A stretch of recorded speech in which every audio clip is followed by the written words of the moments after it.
Amid rising concerns about drought, Afghanistan seeks help from UN asking storage facilities for wheat.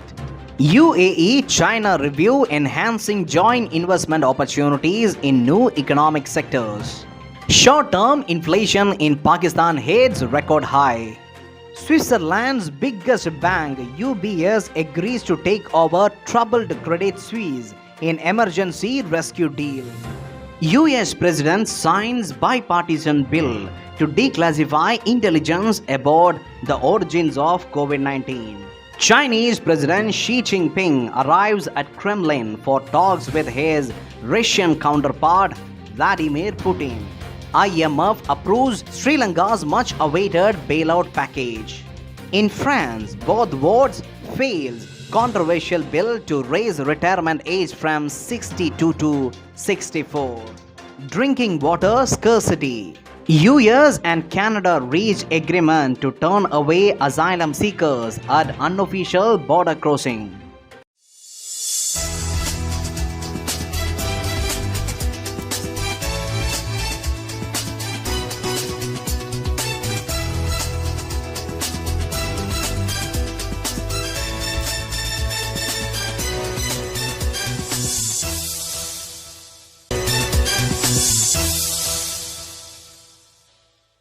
Afghanistan has sought help from United Nations amid rising concerns about drought in the country, asking the UN to provide storage facilities for wheat. According to Afghan news agency, the Chamber of Agriculture and Livestock has called UN to help the country. Notably, Afghanistan's economy turned upside down after Taliban seized power in the country in August 2021. Since then, the nation is under a humanitarian crisis as the citizens continue to live miserable lives. Regarding the ongoing food crisis, a spokesperson for Taliban-led Agriculture Ministry said the Ministry of Agriculture has sent a plan to the cabinet to allocate the purchase budget of 1 lakh tons of wheat for the emergency situation. Representatives from the Ministry of Economy UAE recently held a bilateral meeting with the representatives of Deputy International Trade for the People's Republic of China at the UAE China Economic Forum held in Dubai. The meeting aimed to strengthen joint investment opportunities in various economic sectors, including trade, logistical, transportation, real estate, financial services, technology, and insurance activities. During the meeting, UAE emphasized the UAE-China strategic partnership and cooperation, which have witnessed significant development over the past 4 decades in various fields, particularly economic and trade, and highlighted that the historical ties serve the two countries' development direction and support the growth and sustainability of their economies. Under Secretary of the Ministry of Economy mentioned that UAE is China's first Arab and Gulf trade partner in 2021, while China is UAE's first trade partner. The non-oil intra-trade value between two countries amounted to over 72 billion US dollars in 2022, achieving an 18% growth rate. Additionally, China ranks as the third largest foreign investor in the UAE globally, with a balance of foreign direct investments that amounted to 9.3 billion US dollars until the beginning of 2021, achieving a growth of 514.5%. Short-term inflation in Pakistan based on the Sensitive Price Index SPI saw a record increase to 45.64% for the combined income group on a year-on-year basis for the week ending 16th of March. This was fueled by a consistent increase in the price of essential commodities, according to data released by Pakistan Bureau of Statistics on Friday. Short-term inflation on a week-on-week basis, however, increased by 0.96% as tomatoes, potatoes, cooking oil, and fruits became costlier. Of the 51 items in SPI basket, prices of 28 items increased. The items whose prices increased the most over the same week a year ago were onions, diesel, petrol, bananas, bread, and wheat flour. On a week on week basis, the biggest change was observed in the prices of tomatoes, potatoes, bananas, diesel, and petrol. The Swiss National Bank said UBS would be taking over embattled lender Credit Suisse. The announcement came after a weekend of emergency talks in Switzerland between the two banks and the country's financial regulators. The Swiss National Bank said the deal was the best way to restore confidence of financial markets and to manage risk to the economy. Swiss president said that the Swiss Federal Council welcomed the takeover as it was the best solution to restore and strengthen market confidence in Credit Suisse and Swiss financial center.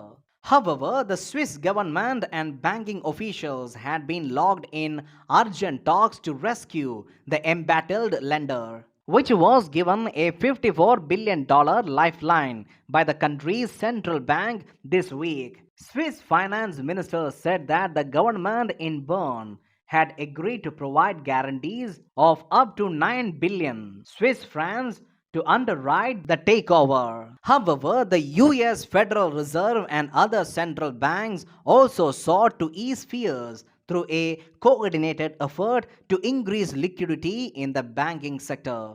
The British, Canadian, Swiss, and EU central banks are reportedly involved in the efforts to step up access to dollars in swap line operations.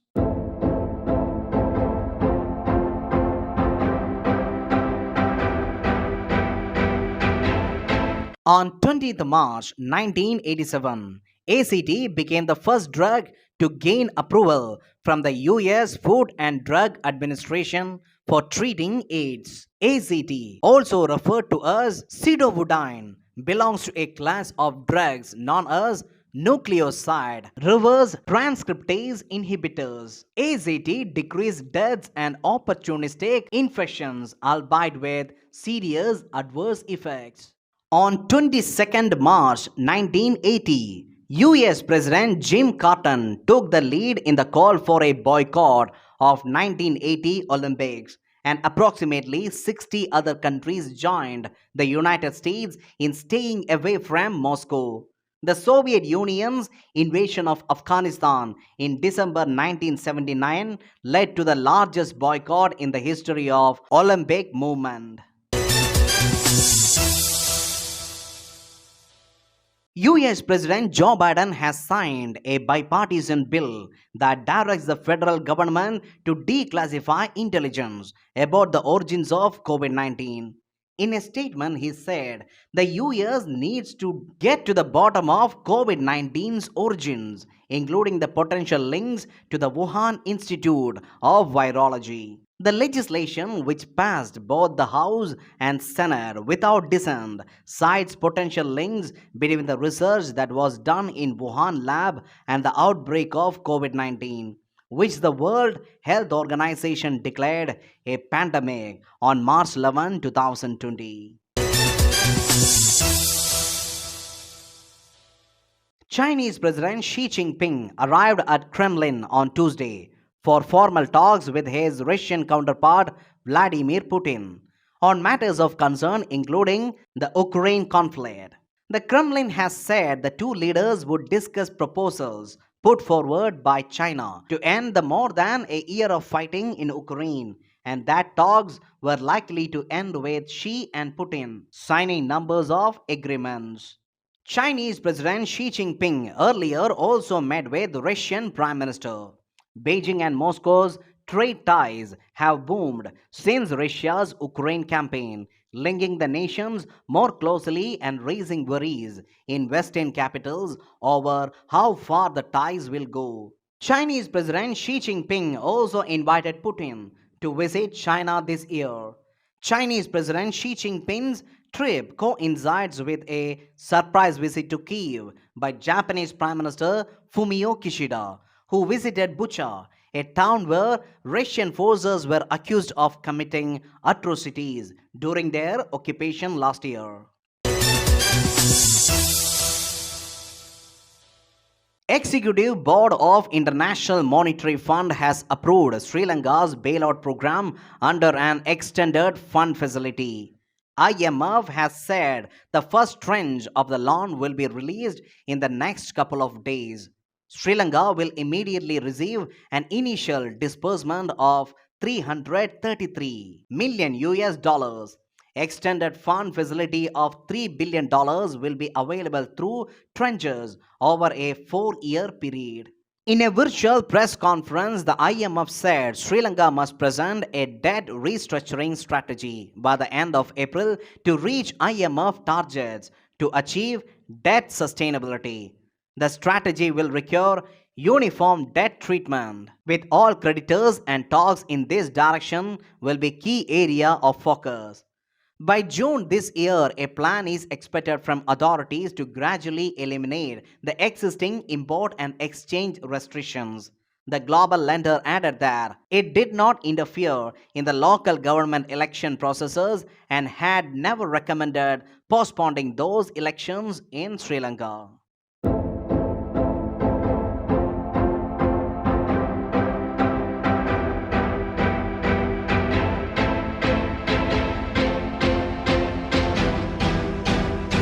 Albert Einstein's birthday is easy to remember because March 14 is also the Pi Day. The theoretical physicist who developed the general theory of relativity spent his childhood in Germany but left Europe when Hitler came to power in 1933 and became an American citizen in 1940.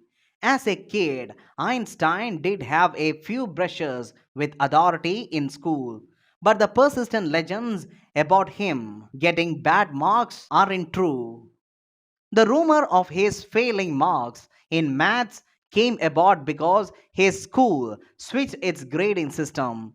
In one term, a grade of 1 on a scale of 1 to 6 was the highest grade. Then, in the next term, the scale was reversed and a 6 became the highest grade. The amateur historians are to blame up for this mix up. French government has survived a vote of no confidence which was triggered when it forced through an increase in the pension age to 64. It sparked new anti-government protests in Paris where 101 people were arrested after standoffs with police. The vote tabled by centrist MPs had 278 votes in favor, falling short of 287 votes, which was needed. A second no confidence motion tabled by Marine Le Pen's far right National Rally Party also did not pass. Now, both votes have failed. The controversial bill to raise the retirement age from 62 to 64. Now, it will become a law.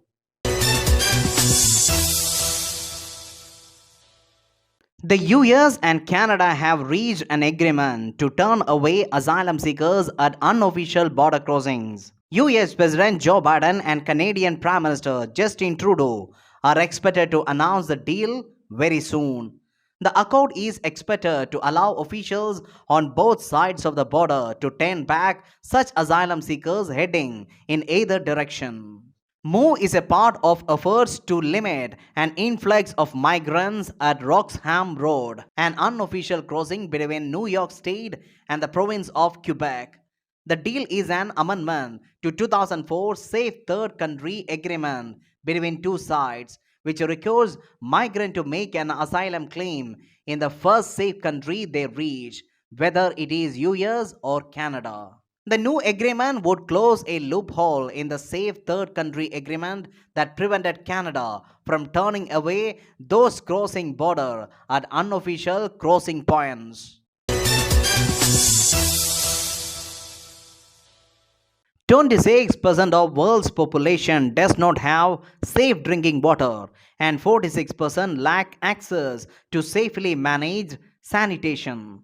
According to a report published by UNESCO at UN 2023 Water Conference in New York, as per the report, between 2 and 3 billion people experience water shortages for at least 1 month per year, posing severe risk to livelihoods, notably through food security and access to electricity. The global urban population facing water scarcity is projected to double from 930 million in 2016 to 1.7 to 2.4 billion people in 2050. The growing incidence of extreme and prolonged droughts is also stressing ecosystems, with dire consequences for both plant and animal species, the report said. In a tweet, UNESCO Director General said that there is an urgent need to establish strong international mechanisms to prevent global water crises from spiraling out of control. He further said water is our common future and it is essential to act together to share it equitably and manage it sustainably.